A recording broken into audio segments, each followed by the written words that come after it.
ओडिशा सांबादिक संघ गजपति शाखा पक्षर सांबादिक सुरक्षा पर मुख्यमंत्री उद्देश्य दाबीपत्र प्रदान। गजपति जिला सदर महकुमा पारोलाखमुंडी ठारे ओडिशा सांबादिक संघ गजपति शाखा पक्षर जिलापाल जरिया मुख्यमंत्री उद्देश्य अतिरिक्त जिलापाल वीरेन्द्र दास को एक दाबीपत्र प्रदान कर जड़े महिला खबरदाता निज दायित्व संपन्न करने बेले खबरदाता उपरकू कुकुर छाड़ी आक्रमण करथिबा घटना को ओडिशा सांबादिक संघ गजपति शाखा तीव्र निंदा करिछि। खबरदाता सुरक्षा पर स्वतंत्र आईन लागू करने पर दाबी होइछि। घटना को नहीं मुख्यमंत्री उद्देश्य अतिरिक्त जिलापाल को एक स्मारक पत्र प्रदान कर गत 2 दिन पूर्वे राजधानी रे जेतेबेले बीजेडी वरिष्ठ संगठक बबी दास गृह भंगा कार्यक्रम रे अनेक सांबादिक मैंने विभिन्न विजुअल्स नेला बेलू जड़े महिला सांबादिका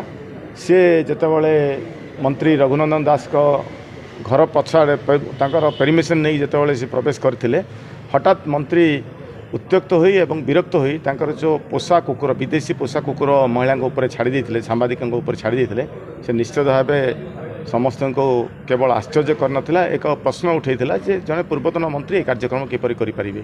एवं आमे सांबादिक माने सेटा को सब प्रतिवाद करचु निंदा करचु एवं आज पारालाखिमंडीर गजपति जिलार सब सांबादिक माने एकत्रित हो जिलापाल को गोटे आम प्रतिवाद देचु एवं आम गोटे मेमोरेंडम माध्यम डिमांड करचु दाबी करचु जे तुरंत आईन अनुसार रघुनंदन दास के विरुद्ध में कार्यानुष्ठान ग्रहण कर विभिन्न स्थान में कार्यक्रम देला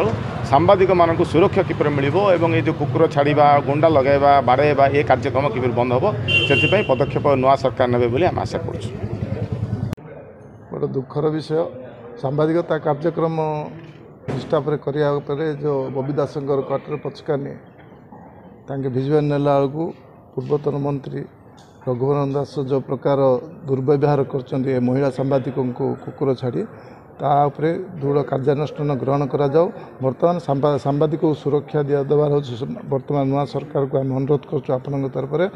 आम ओयूजे पारालाखिमंडी गजपति जिला शाखा तरफ अनुरोध कर आपण माध्यम मुख्यमंत्री आउे कार्यानुष्ठान ग्रहण करा जाओ। जदि विधायक रघुनंदन दास एत सचोट थिले बेले तांके जो पोषा कुकुर जो विदेशी कुकुर पुषुंट कुकुर रखा को सरकार को परमिशन नहीं कि प्रकृत में कार्यानुष्ठान ग्रहण करिया बेले आम ओयू तरफ अनुरोध करछु। गजपति रेणुबाला बेहेरा रिपोर्ट विश्व विजय न्यूज ओडिशा।